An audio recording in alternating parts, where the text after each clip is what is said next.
রক্ত কিভাবে ঝরতেছে, মানে করুণ অবস্থা ছিল, একেবারে অবস্থা একবারে স্পট ডেড। আর একজন বাচ্চা মেয়েটা তখনও জীবিত ছিল। আমি একটা ভিডিও করছি, আপনি দেখলে বুঝতে পারবেন যে রক্তের যে কি, মানে নাক দিয়া মুখ দিয়া রক্ত কিভাবে ঝরতেছে, মানে করুণ অবস্থা ছিল, একেবারে অবস্থা এতটাই খারাপ দেখতে, মানে মনে হইতেছিল। আর শুনছি আর একজন নাকি নিচে পড়ে গেছে পানিতে, তো ডুবুরি দল উদ্ধার অভিযান করছে, এখন পাইছে কি পায় না আমি দেখি নাই যে পড়ছে কিনা, শুনছি আমি। আর এই তাশরিফ 4 এবং ফারহান 6 এর যাত্রা বাতিল করছে।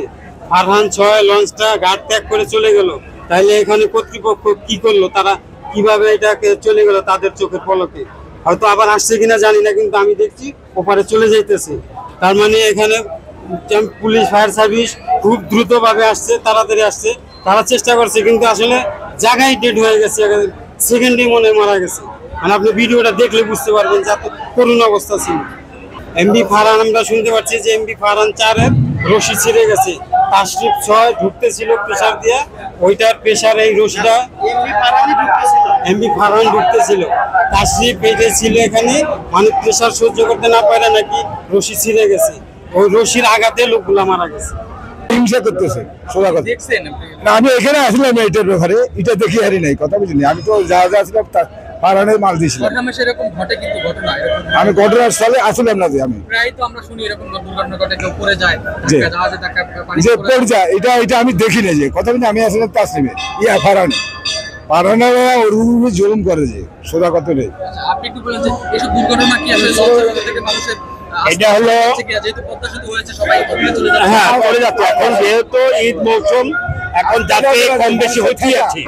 আজকে ঈদের দিন এই জাহাজটা এখানে সকাল থেকে প্লেস করা ছিল, তারপরে এই যে টিপু 13 এটাও প্লেস করা ছিল, ওদেরই আরো 2টা জাহাজ, ওদের 2টি জাহাজ আইয়া ঘরে প্লেস ঢুকাবে।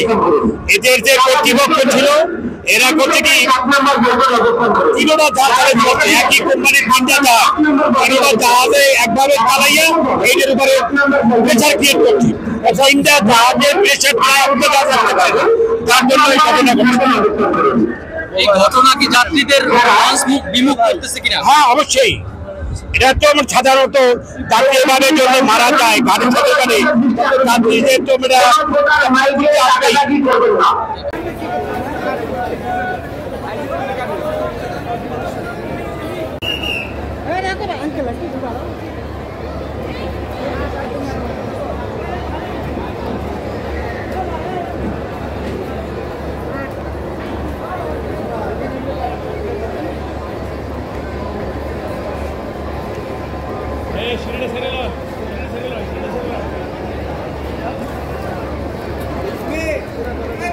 সংবাদ, ফিচার ও অনুষ্ঠানের জন্য ভিজিট করুন সংবাদ প্রকাশের ওয়েবসাইট এবং যুক্ত থাকুন ফেসবুক পেজ ও ইউটিউব চ্যানেলের সঙ্গে।